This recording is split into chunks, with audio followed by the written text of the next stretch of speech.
How would you rank the Atlanta Falcons? Personally, I think it's a very tough decision. With an improved defense, but yet a still very uncertain offense, the Atlanta Falcons are a very hard team to rank. There's a few discussion points about the Atlanta Falcons that prove they could be a bad team, but prove they could also be a playoff team. Personally, I don't see them making the playoffs, yet in a very lackluster NFC, it is possible, which is why today, the Atlanta Falcons come in at number 27 on my 2023 NFL Power Rankings.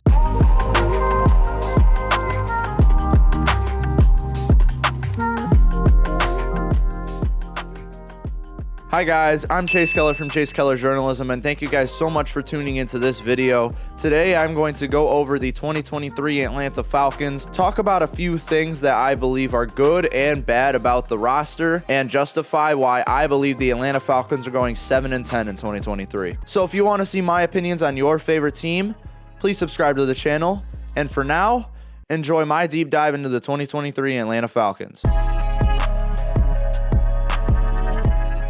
The first thing that anyone may think of the Atlanta Falcons is how uncertain their quarterback success is going to be. In 2023, they are down to a third-round selection just last year and a mediocre quarterback. That 2022 third-round selection was Desmond Ridder, who I have at a 68 overall. I had a late third grade on him out of the draft, which was a 66, and he played in 4 games in 2022. And yeah, he had a really rough start to his career, but he finished very strong in week 18, going 19 for 30 for 224 passing yards, 2 passing touchdowns, along with 2 rushes and 9 rushing yards. That dual threat appeal that he brings makes him a very interesting guy to look at for 2023. In terms of the throwing appeal, Desmond Ridder has the arm talent, and pressure rarely affects his decision making. He has really good poise in that pocket, yet all around consistency in decision making and accuracy and just overall consistency is a big issue for Desmond Ridder. In terms of the rushing appeal, he has the upside to be one of the best rushing quarterbacks in the NFL. He has the vision of a running back because he's always looking at every level of the field, the first, second, and third level, to ensure that he gets the most yards that he possibly can, and his physical traits aren't going to hold him back either. Beside Desmond Ridder, you have proven mediocrity in Taylor Heinicke at a 64 overall, and yes, he is my definition of a mediocre quarterback. Last year, the Washington Commanders tried to play him at quarterback and it ended up failing, and he only showed flashes in sophisticated and creative system/play calls while in Washington. In terms of being a passer, he is awful going deep and he's inconsistent going short. He doesn't have that level of throwing that is for sure good, yet I am fully expecting Ridder to start, with Heinicke not being the worst backup you could ask for. Whoever starts in this quarterback room though is going to have a bunch of playmakers. It starts with Drake London, who is going into his second season. I have Drake London at an 83 overall player. He was a 77 to start, yet he's made his way up 6 overalls because he showed extreme promise to start his career. He is one of the breakout grades on this roster as he is fantastic in the open field, seeing 231 yards after the catch in 2022. He has that contested catch appeal with his size of 6'4", 213 pounds, and he proved that he can be reliable at all times. Honestly, I could see big Mike Evans potential out of Drake London. And then you have another 83 overall in Kyle Pitts, third-year tight end out of Florida. Despite taking a step back in 2022, Pitts is still a fantastic playmaker. Consistency is a big problem, but that playmaking is not, as he averaged 4.7 yards after catch per reception in both seasons so far in the NFL. Sure, the statistics may show a massive drop in production, but if you watch the film, he genuinely just lost a bunch of volume for no reason. One thing that can be understandably criticized about Kyle Pitts is the fact that he has 3 receiving touchdowns in 2 seasons. Sure, that's a little bit concerning, and he may not be that game changer for Atlanta. And of course, you just drafted Bijan Robinson, who was my 4th best prospect in this draft class and the best running back prospect since Saquon Barkley. While I don't agree with the selection of Bijan Robinson simply because Tyler Algier is on the roster, which I'll get to in a moment, it's still worth noting that Robinson has an elite combination of rushing traits while being able to catch out of the backfield. Robinson has top-notch vision, top-notch physical traits, and top-notch elusiveness, as well as that receiving upside. The only thing that Bijan Robinson struggles with is that he doesn't bring in that all-around value because he's not a great blocker on both pass and other run downs. His blocking instincts, his blocking technique, and in some occasions his blocking effort was very lackluster while with Texas. And then of course there's Tyler Algier, and he's worth mentioning because he had a 1,000-yard season. He isn't as valuable or consistent as Bijan is projected to be, but I'm still expecting Algier to be mixed into the situation as time goes on. And even outside of that, the Atlanta Falcons have other playmakers that maybe if one goes down, the other guys can come in and still make plays. This includes wide receiver Scotty Miller, who is a great deep threat, and running back / wide receiver Cordarrelle Patterson, who, as I just said, has both rushing and receiving abilities. Sure, with Ridder starting, he isn't really proven to be a good quarterback, but with the amount of playmakers and playmaking ability on this roster, Ridder is in good hands.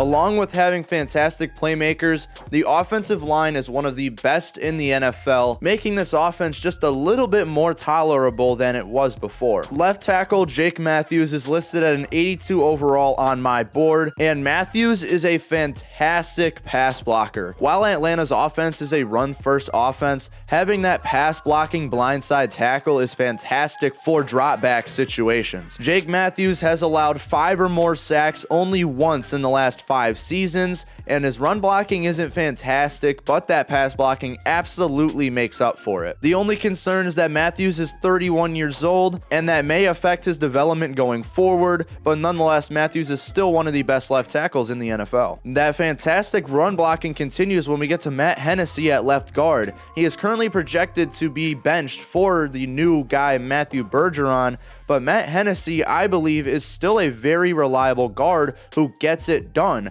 and I'm not understanding why he isn't starting. Matt Hennessy has elite spatial awareness, and while he could improve at knockbacks, which kind of shows in his pass blocking, he is still a very effective run blocker who fits perfectly into the scheme of the Atlanta Falcons. Drew Dalman is the starting center in this offense, and he was okay in his first full year last year. He was a pass blocking liability, allowing 27 pressures on the inside, and he had a tendency to hold when he was beat. But run blocking is much better for him, and I'm going to keep mentioning this. That is what's most important. I'm not sure if Dalman's going to start again, and it really depends on how this team is going to utilize Matthew Bergeron. If Bergeron does start at left guard, Hennessy could play center, and Dalman could be pushed back, but I do think that Hennessy should be a starter no matter what, and Dalman does have a better overall than Bergeron, so I think Bergeron should sit on the bench to start his career. And then there's Chris Lindstrom, who at this point may be the best guard in the NFL. Since he was drafted in the first round in 2019, he has done nothing but develop since that day. Lindstrom's first year was a little bit average, his second year was good,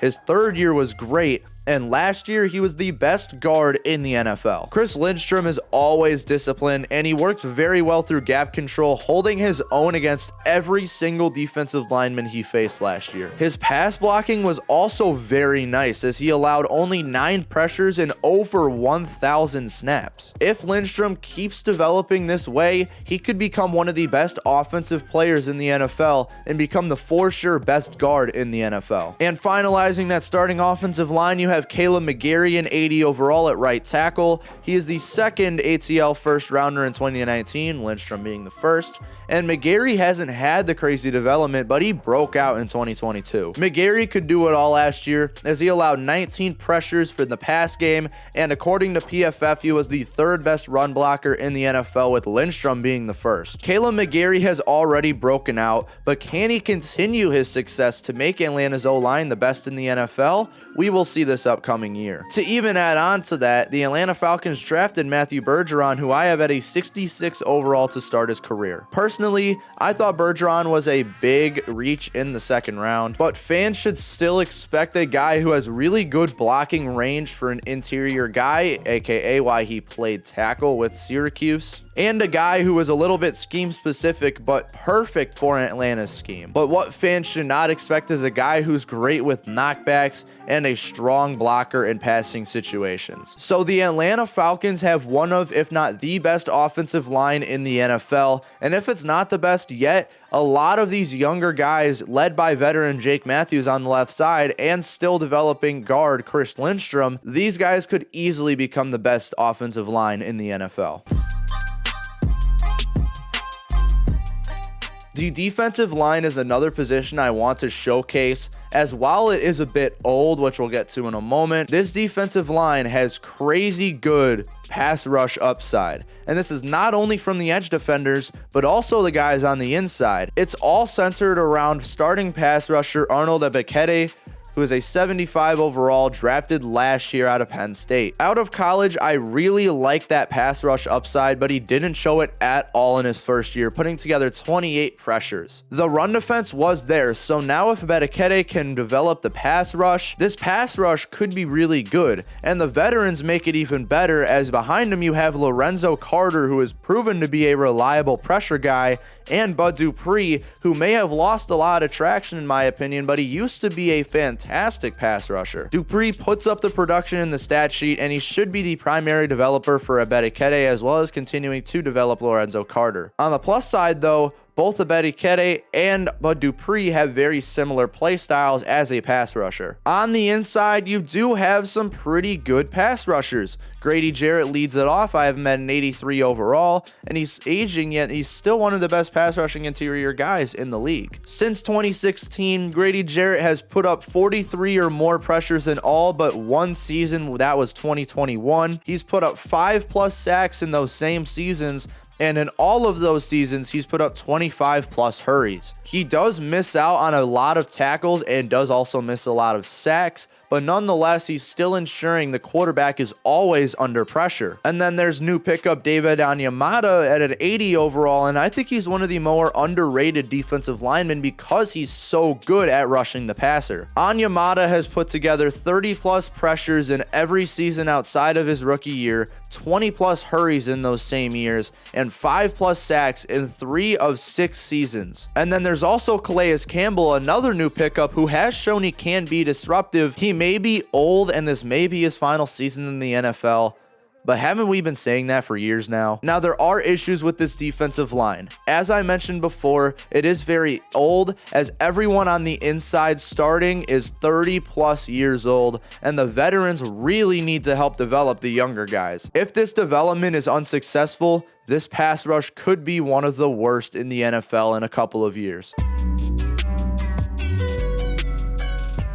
The final topic I want to hit is the coaching. This coaching is a very big downside to the roster and is not the worst coaching in the NFL, but it's very much nearing that state. Arthur Smith is where it starts, who I graded at a C+ going into this season, and he hasn't proven much at head coach so far. Before becoming a head coach, he was really big on the tight ends, and he did develop the likes of Delaney Walker, Jonnu Smith, and Kyle Pitts. Yet at head coach, he has a 14-20 record, and he also doesn't have a creative playbook noting the run-first offense. When I think of a run-first playbook, I'm thinking there's going to be a lot of creative run plays, a lot of creative play actions, and overall just a very deceiving playbook for opposing teams. Yet, that's not the state of the playbook. Play actions aren't as deceiving as they should be. The run fakes are almost irrelevant in that playbook, and for this reason, Arthur Smith is on the hot seat for Atlanta. At offensive coordinator is Dave Ragone. I apologize if I say that wrong, but it's just another coach who hasn't proven to be at the role he's at. Before offensive coordinator, Dave Ragone worked with the Bears quarterbacks for 5 seasons, and in itself is a big red flag. Yet this run-first offense hasn't really had a chance to shine. Since 2021, the starting running backs have been Cordero Patterson, Mike Davis, Tyler Algier, Avery Williams, and Damian Williams. So the amount of lackluster starting running backs since 2021 may have contributed to Ragon's not so good resume. And with Ritter being the perfect quarterback for Atlanta's offense, there's one last chance for Ragon here. I thought Mariota was the perfect quarterback, and clearly that did not work out. And at defensive coordinator, you have Ryan Nielsen, who is a new defensive coordinator in 2023, and before becoming the Falcons DC, he worked with the Saints defensive line along with co-defensive coordinator in 2022. The Saints defense last year wasn't amazing, but it wasn't bad either. And from 2017 to 2020, Nielsen's defense had 55 games without allowing a 100-yard rusher. So now Nielsen gets his time to shine as the sole defensive coordinator on a team. With a defensive line that has shown more success at rushing the passer, bringing in a really good run-defending defensive coordinator will help that D-line develop as good as possible. This isn't a great hire, but it's a good hire, I would say. We saw what he could do last year as the Saints co-defensive coordinator, so he's nothing special, but he could be something special later on.